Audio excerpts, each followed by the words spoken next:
Class 12th, exercise 1.14, figure 1.33 shows tracks of 3 charged particles in a uniform electric field। तो हमारे पास एक uniform electric field होगी, उसमें मेरे पास 3 चार्ज पार्टिकल्स हैं जो मूव कर रहे हैं। अब उसने हमें पूछा क्या है, give the science of 3 charges. तो हमें इन तीनों चार्जेस के साइन बताने हैं और which particle has highest charge to mass ratio, और ये भी बताना है कि किस पार्टिकल की highest charge to mass ratio है। तो स्टार्ट करते हैं। लेट मेरे पास 3 चार्ज 1, चार्ज 2 एंड चार्ज 3। अब मुझे इन तीनों चार्ज पार्टिकल्स पे बताना है नेचर ऑफ चार्ज क्या है, मतलब साइंस क्या है। तो आप ध्यान से देख सकते हैं कि जैसे like charges repel each other, unlike charges attract each other. So 1 and 2 वो डाइवर्टेड हो रहे हैं थ्रू पॉजिटिव प्लेट, मतलब कि ये पॉजिटिव साइड की तरफ अट्रैक्ट हो रहे हैं। सो चार्ज ऑन 1 एंड 2 क्या हो जाएगा, negative. So charge on 1 and 2 हो गया नेगेटिव। एंड जो पार्टिकल 3 था, जो मेरा चार्ज पार्टिकल 3 था, वो ड्रिफ्टेड टूवर्ड हो रहा है नेगेटिव प्लेट। तो इसका क्या मतलब हो गया, जो मेरा चार्ज 3 था वो हो जाएगा पॉजिटिवली चार्ज्ड। सो आगे अब उसने क्या कहा गया है कि highest charge to mass ratio find करनी है। So highest charge to mass ratio का फार्मूला हमारे पास होता है कि जो डिफ्लेक्शन इन मेरे पास अब वाई एक्सिस में हो रही है वो डायरेक्टली प्रोपोर्शनल टू हो जाएगी चार्ज टू मास रेशियो। जिसमें डिफ्लेक्शन सबसे ज़्यादा होगी उसी में सबसे ज़्यादा चार्ज टू मास रेशियो होगी। सो इस कंसेप्ट को हम एक बार ड्राइव करके भी देख लेते हैं।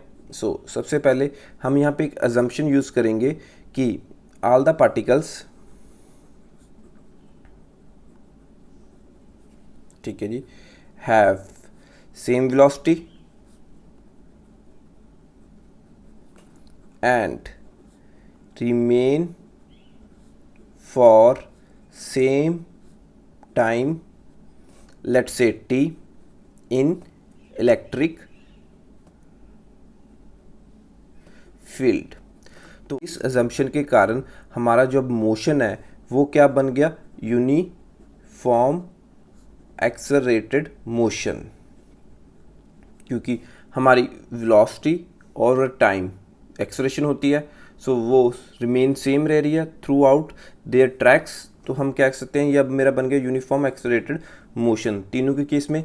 सो अब हमें मालूम है यूनिफॉर्म एक्सेलरेटेड मोशन की इक्वेशन यूज़ करके हम डेविएशन इन वाई फाइंड कर सकते हैं। सो हम उसके लिए इक्वेशन क्या यूज़ करते हैं, S is equal to V naught T plus half A T square. So S distance moved, हम डेविएशन देखेंगे इन वाई एक्सिस, तो जो मेरा डिस्टेंस ट्रेवल्ड है वो वाई एक्सिस में देखना है। सो लेट इसे हम वाई मान लेते हैं। So initial velocity in Y axis, आप देख सकते हैं कि इस पॉइंट पे वाई एक्सिस में किसी भी पार्टिकल की वेलोसिटी नहीं है। So this became zero, V naught हमारा जीरो हो गया इनिशियल वेलोसिटी, और साथ में टी भी जीरो हो गया तो zero plus half.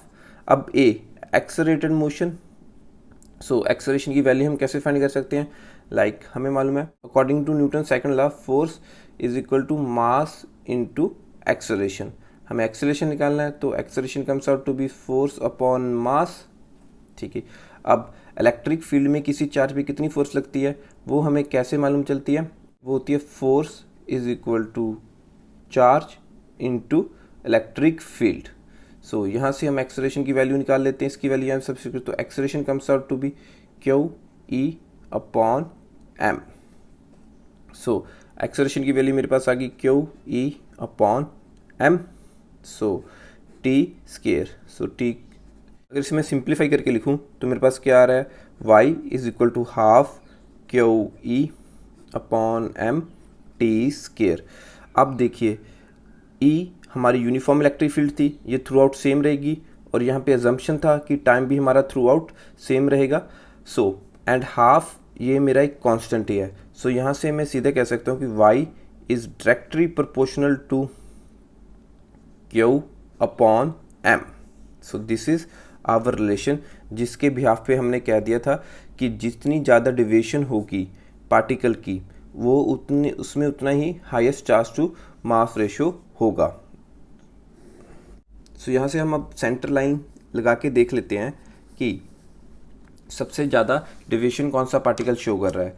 So like 2 की डेविएशन मिनिमम होगी फ्रॉम मीन लाइन, और 1 की डेविएशन इतनी आ जाएगी और 3 की डेविएशन इतनी आ जाएगी फ्रॉम द जो हमने सेंटर लाइन या मीन लाइन लगाई है।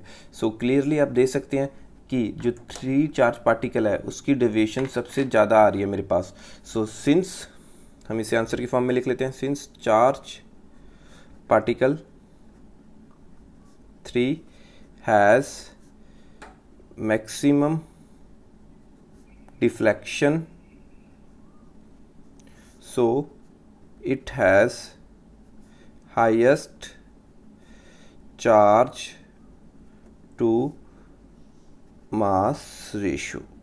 ये हमारा आंसर आ गया।